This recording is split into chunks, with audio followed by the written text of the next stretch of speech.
we're back for another video, and I'm not great at intros, so that's the intro we're going with. I've had this land on my desk.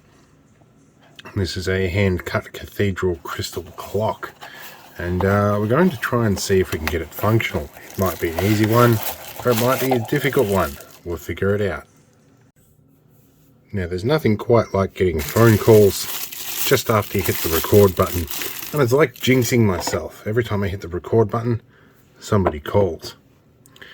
Alright, so this is hand-cut lead crystal. And this clock face has been out at some point because it is slightly askew. So, we do need to see if we can get this out. Luckily, because this is crystal, we can see through the side and see there is a little rubber grommet in there. And from the way it's flattened, it looks like that's pretty much the only thing that's holding it in.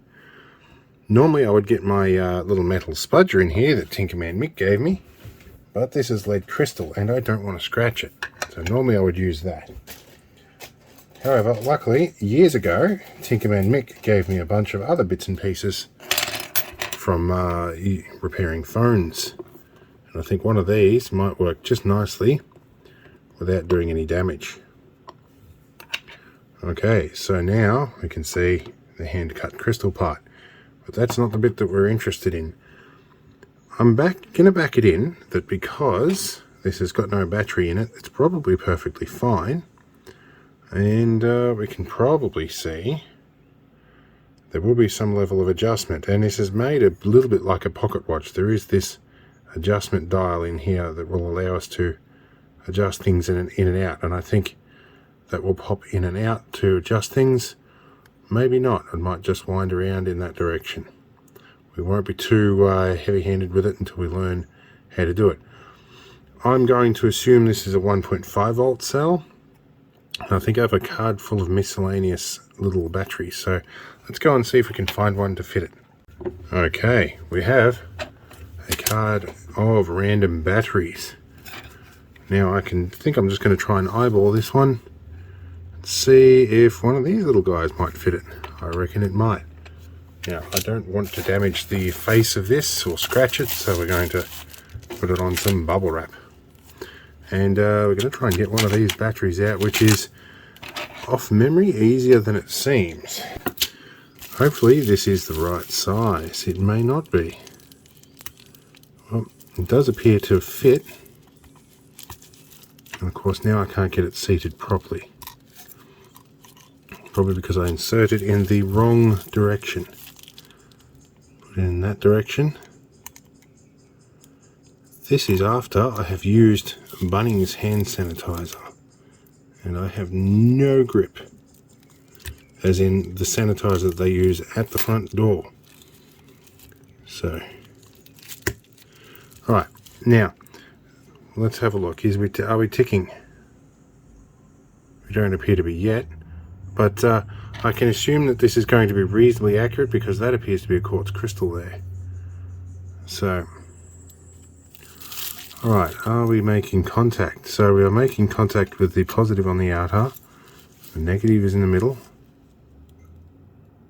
And that should be the second hand. I assume that should be ticking or at least moving. It does not appear to be.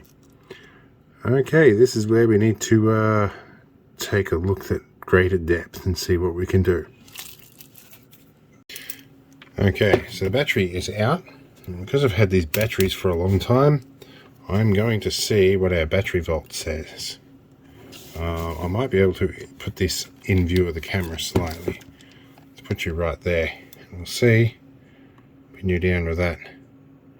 So it's about 1.5 volts, so the battery is okay. Alright. Process of elimination. The battery is okay. Let's take a closer look at this. Can we go a little bit closer up? Maybe even further. So let's have a look here. We can see I'm actually just really inside the focal range of this. Let's come back a lens. Alright. So yeah, I'm looking for anything that might be a little bit awry with this. So this pin here seems to be in good nick. So does this one. Really, that movement, there isn't much that I can really work on to really be too concerned about. This movement is relatively stiff. I want to see if we can actually move that dial by moving that movement up. So maybe what has happened is that movement is disengaged. Let's peel this rubber gasket off for a minute. And I wonder if that needs to be engaged to adjust the time. Okay, so we can make the dial move. Okay, so we can adjust the time here. The second hand obviously doesn't move. Let's whiz this round to top dead center here, and that way we have an indication if anything is moving.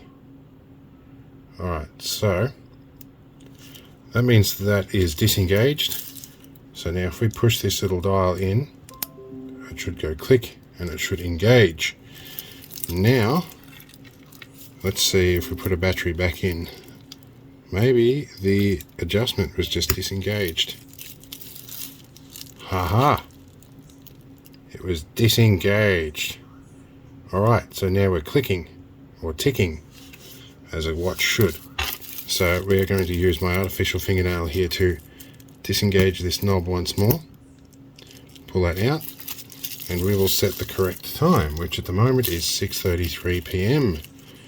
Now I wonder how many of you guys have actually done analog clocks in the classroom. I understand that it's not done in all places at the moment.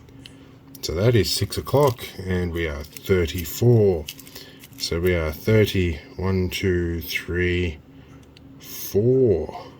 Let's go past a bit because it's nearly 6:35 by now, I will bet. There is our clock functioning again. I am actually really happy that this wasn't too hard to do. Okay, so we're going to flip around now and we're going to fit it back to our glass. Oh, okay, here is our glass dial that comes off the front. That is something we need to be a little bit aware of. Need to drop you back in there. That drops in what feels like a rubber grommet also. That has a little positive click in here. We are going to put our gasket back on about the same way you would put a bike chain on. You get it on and then you roll it around the rest of the circumference. That is popping up there a little bit, but I think that will settle down once it goes in.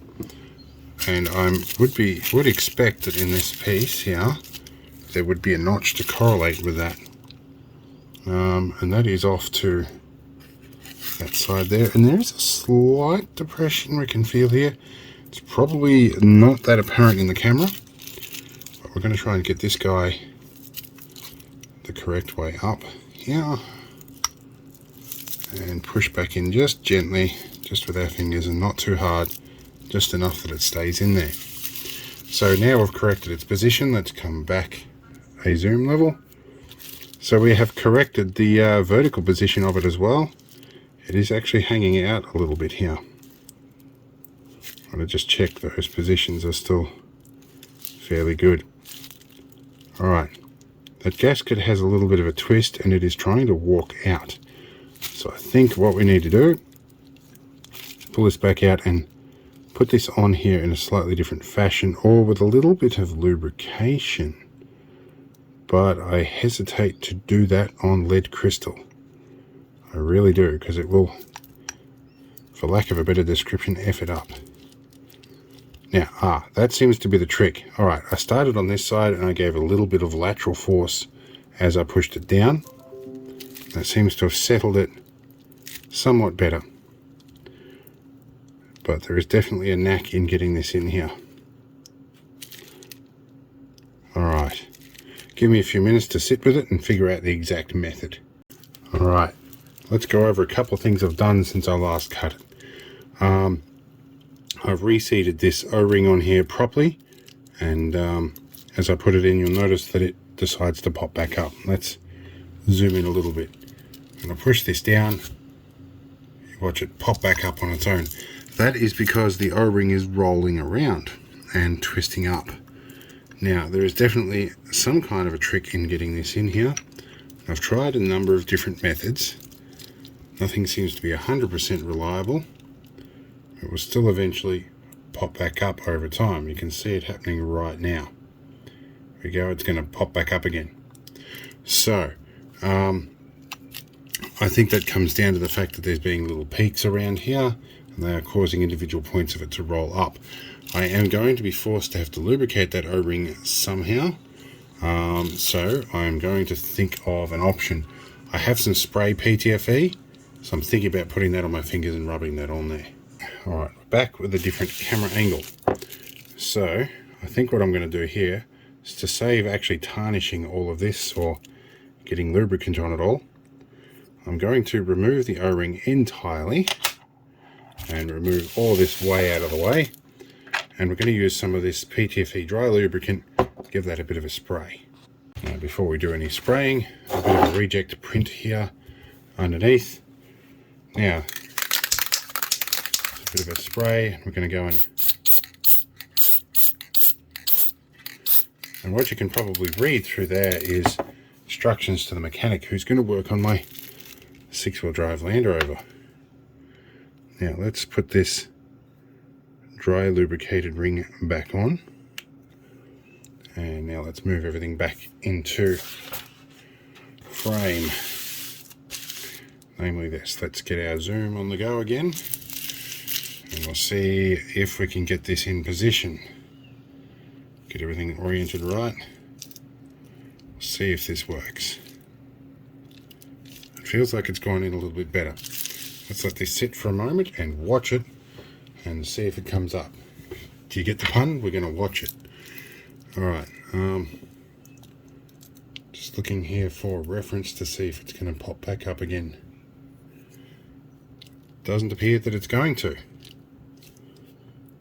I think we might have had a win. And there's enough lubrication that I can probably... There's one little thing that is going to bug me slightly. This is not strictly exactly upright, so it needs to be just a little bit twisted around.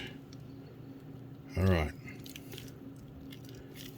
so this is basically just a battery change video, but just something a little bit different.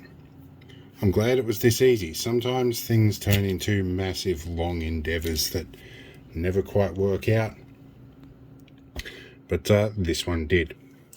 So I'm not sure what my senior financial manager has in mind for this, but we'll find out who gets to give it, who gets to receive this.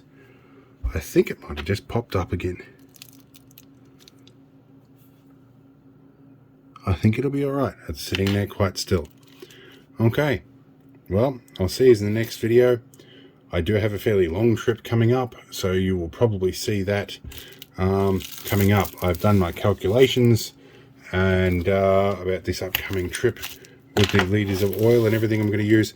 Looks like I'm going to need to use 300 litres of diesel. It's going to cost me about 450 Aussie dollar dues, and it's cost me $424 in oils so far for the service. The service hasn't even been done yet. Alright, but that's for another video.